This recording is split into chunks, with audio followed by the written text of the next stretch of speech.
Jadi gini teman-teman, aku baru aja dengar ceramah dari Ustaz Quraisy Shihab yang bahas soal amal saleh nih. Keren banget buat kita pahami bareng-bareng.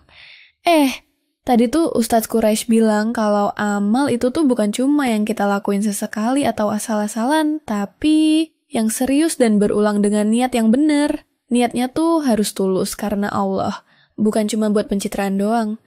Nah, yang namanya saleh itu juga punya makna dalam.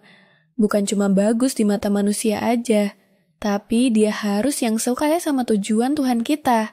Misalnya, kalau kita mau ibadah tapi situasinya bahaya kayak ada wabah, ya lebih baik bantu orang yang butuh dulu daripada maksa jalan. Itu juga termasuk amal saleh, karena disesuaikan sama kondisi biar keselamatan tetap terjaga. Terus, yang seru lagi, Ustadz Quraisy jelasin kalau amal yang niatnya ikhlas pasti diterima dan ada ganjarannya. Entah itu di dunia atau di akhirat. Tapi kalau kita cuma niat buat dunia doang, ya pahalanya beda dong. Mungkin cuma dapat nama baik atau penghargaan, tapi nggak dapat pahala di sisi Allah.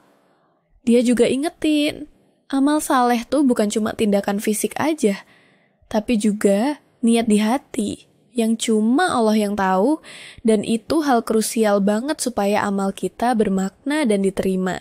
Ada satu pertanyaan yang masuk, soal kalau ada kebaikan yang kita lakukan nggak sengaja, Ustadz bilang, sebenarnya tiap amal itu perlu niat, tapi Tuhan Maha Luas dan Maha Pengasih. Jadi, siapa tahu diberi pahala juga. Tapi tetap yang paling utama tuh, niat harus disempurnain supaya amal kita maksimal. Oh iya, jalankan juga amal saleh yang bareng-bareng, rame-rame. Karena itu tambah pahalanya dan manfaatnya lebih luas.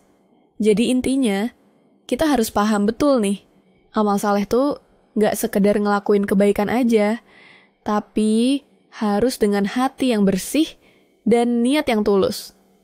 Plus memperhatikan kondisi, biar amalan kita pas dan benar-benar berguna dunia akhirat. Gitu deh, cerita dari Ustaz Quraisy Shihab soal amal saleh, yang asik banget buat kita renungkan bareng-bareng. Assalamualaikum warahmatullahi wabarakatuh. Jangan lupa tonton video bedah ceramah yang lain.